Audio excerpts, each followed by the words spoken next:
হরে কৃষ্ণ বন্ধুরা, তোমরা সবাই কেমন আছো? আজকের একটা গুরুত্বপূর্ণ ভিডিও।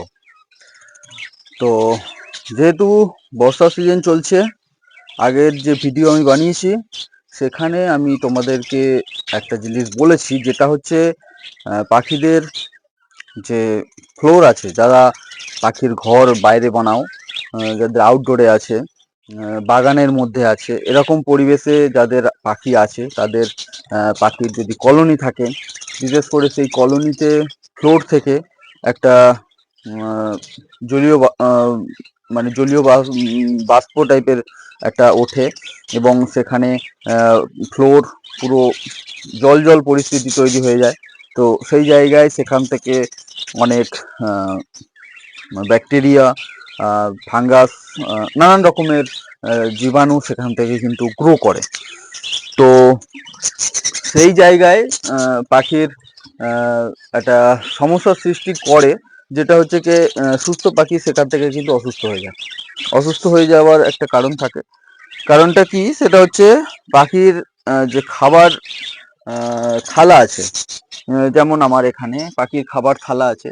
তো এখানে আহ, অনেক সময় যেটা হয়, সেটা হচ্ছে কি, অনেক সময় কেন প্রায় প্রত্যেকটা সময় যেটা হয়ে থাকে সেটা হচ্ছে কি, পাখি দানা খাচ্ছে, দানা ছড়াচ্ছে, তো সেই দানা বাইরে পড়ছে। তার ফলে যেটা হচ্ছে, সেই দানাগুলো কিন্তু এই নোংরার সাথে মিশছে, বা আহ, নোংরার মধ্যেই সেই দানাটা পড়ছে এবং সেখানে এসে আবার পাখিগুলো সেই দানাগুলো খাচ্ছে। তো এই রকম পরিস্থিতি যখনই তৈরি হয় তখন আহ, মানে পাখিদের আহ, রোগ জীবাণু হওয়াটা খুবই স্বাভাবিক এবং সেখান থেকেই কিন্তু রোগ জীবাণুটা বেশি গ্রো করে। তো একটা জিনিস এখানে খেয়াল রাখতে হবে, সেটা হচ্ছে কি, বর্ষার সিজন, চারিদিকে জলীয় বাষ্পের একটা আধিক্য একটা থাকে। সেখান থেকে জলীয় বাষ্প যত সৃষ্টি হবে, তত হচ্ছে কি জীবাণু গ্রো করবে। এটা কিন্তু জীবাণু মানে ব্যাকটেরিয়া গ্রো করবে। তো সেই জন্য আমাদেরকে কেয়ারফুল থাকতে হবে, না হলে প্রবলেম।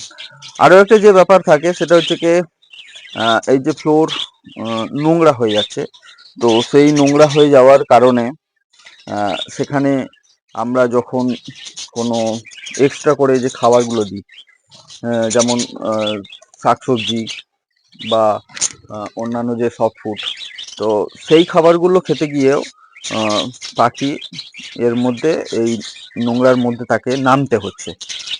ঠিক আছে? কারণ এইগুলো আমরা এক্সট্রা করে হয়তো অনেক সময় অনেক খাবারের জায়গায় দিতে পারি না। তো সেই শাকসবজির ক্ষেত্রে বলছি। তো সেই জন্য সেই পাখিগুলোকে সেই নোংরার মধ্যে যখনই নামছে, তাদের রোগ জীবাণু তাদের পায়ের মধ্যে যাচ্ছে এবং সেই পাটাকে তারা যখন ঠোঁট দিয়ে চুলকাচ্ছে, তো তার মাধ্যমে তাদের গালে চলে যাচ্ছে। তো এইটা হচ্ছে কি মূল বিষয়। তো এই জিনিসটাকে আমাদের রিকভার করতে হবে। রিকভার করতে গেলে আমাদেরকে ফ্লোরটাকে কিন্তু সবসময় ক্লিন রাখতে হবে। এবারে ঝাড়ু আমরা মোটামুটি একদিন দুদিন ছাড়া দিয়ে থাকি।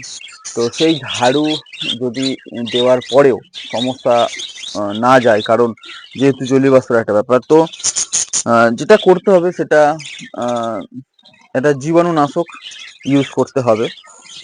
তো জীবাণুনাশক বলতে এখানে অনেক রকমের জীবাণুনাশক তো পাওয়া যায়, কিন্তু পাখিদের সমস্যা সৃষ্টি করবে না, পাখিদের প্রবলেম হবে না এমন জীবাণুনাশক বলতে একটা লিকুইড আছে, সেটা হচ্ছে ব্লুটক্স বলে। তো এই ব্লুটক্স আচ্ছা, ওষুধ যেটা আমরা লিকুইড ফর্মে পাওয়া যায়, সেটা জলের মধ্যে গুলে সেটা যদি আমি ফ্লোরে স্প্রে করি, তো এখানে অনেক জীবাণু, ম্যাক্সিমাম জীবাণু, ব্যাকটেরিয়া মারা যাবে। এটা যেমন করা যেতে পারে, তেমন আরেকটা জিনিস যেটা আমি বেসিক্যালি করে থাকি ব্যক্তিগতভাবে, চুন পাওয়া যায়।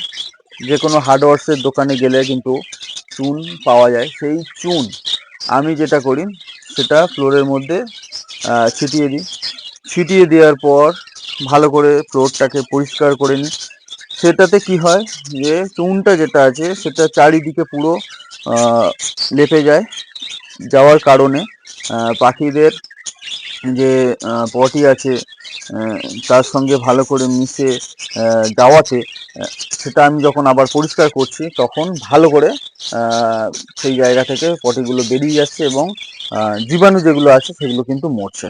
এটা হচ্ছে কি সপ্তাহে একবার করে অন্তত পক্ষে আমি করে থাকি। একটা জিনিস কিন্তু এখানে খেয়াল রাখতে হবে, সেটা হচ্ছে কি যখনই এই চুন আমরা ইউজ করব, তো সেই চুন অনেক সময় উদ্বৃত্ত বা এক্সট্রা বেশি করে চুন আমি ছড়িয়ে দিলাম বা সেটা ফ্লোরের মধ্যে থেকে গেল, এই জিনিসটা না করলে কিন্তু ভালো। কারণ বদ্রিকা পাখি এরা সব কিছু জিনিসই খাবার জন্য ছটফট করে। তো এরা এসে আবার সেই চুনগুলোকে কোনো ডেলা চুন থাকলে সেখান থেকে কুড়ে কুড়ে খাবে। তো সেক্ষেত্রে কি হয়, সেক্ষেত্রে একটু সমস্যা হয়ে যায়, পেটের একটা সমস্যা হয়ে থাকে বা মুখ জিভ ভেতরে মানে পুড়ে যাওয়ার একটা ব্যাপার থাকে। কারণ সবাই জানো চুন কিন্তু জীবাণুনাশক এবং খুবই তীক্ষ্ণ একটা জিনিস। তো সেই জায়গা থেকে সেটা পাখিদের মুখের মধ্যে গেলে পাখিদের জিভ বা মুখ খুবই নরম, তো সেখান থেকে পুড়ে যাওয়ার একটা সম্ভাবনা থাকে। তো পাখির একটা সমস্যা হতে পারে। তো এই জিনিসগুলো একটু খেয়াল রেখে চুনটা ইউজ করতে হবে। তো আমি দেখো এখানে দেখাই যে চুন আমি নিয়ে এসেছি। তো এই ফ্লোরটা আমি ইউজ করছি এই চুনটা। তো আর দেখো নোংরা হয়ে আছে। তো আজকের আমি ভালো করে এই চুন দিয়ে ভালো করে এটা পরিষ্কার করে দেবো। তো এর ফলে যেটা হবে ফ্লোরটা জীবাণুমুক্ত হবে। প্লাস আরেকটা জিনিস খুব কাজ করে, সেটা হচ্ছে কি যে ফ্লোরে যে জল জল ভাবটা থাকে সেই জায়গা কিন্তু এই চুন শুষে নেয়। তার ফলে যেটা হবে ফ্লোরটা কিন্তু জল জল থাকে না, সেটা একদম শুকনো টাইপের হয়ে যায়। তাতে কি হবে পাখি পটি করলে সেটা শুকনোই থাকবে। কারণ অনেক সময় দেখা যায় যে পাখি পটি শুকনো করে কিন্তু যেহেতু ফ্লোরে জল জল থাকে সেখানে পড়ে সেই পটিগুলো জল জল হয়ে যায়, কাদা কাদা হয়ে যায় এবং সেখান থেকে চারিদিকে ছড়ায়। ঠিক আছে, বেসিক্যালি ছড়ায়, কিন্তু পাখি হয়তো পটি করছে শুকনো কিন্তু হয়ে যাচ্ছে নরম। তো সেই কারণেই কিন্তু সমস্যাটা হয়। তো যাই হোক, আজকের আমি ফ্লোরটাকে এরকমভাবে চুন দিয়ে পরিষ্কার করব। তো যারা এরকমভাবে যাদের মানে এভিয়ারি বলো বা পাখি পালন করো বাইরে, তারা কিন্তু অবশ্যই এইটা ইউজ করতে পারো। কারণ আমরা সব জায়গাতেই এটা ইউজ করে থাকি। একটা জিনিস খেয়াল করবে যে জীবাণুনাশক হিসাবে কিন্তু আমরা চুন ইউজ করি। তো যাই হোক, চুনটা ইউজ করো, খুবই ভালো।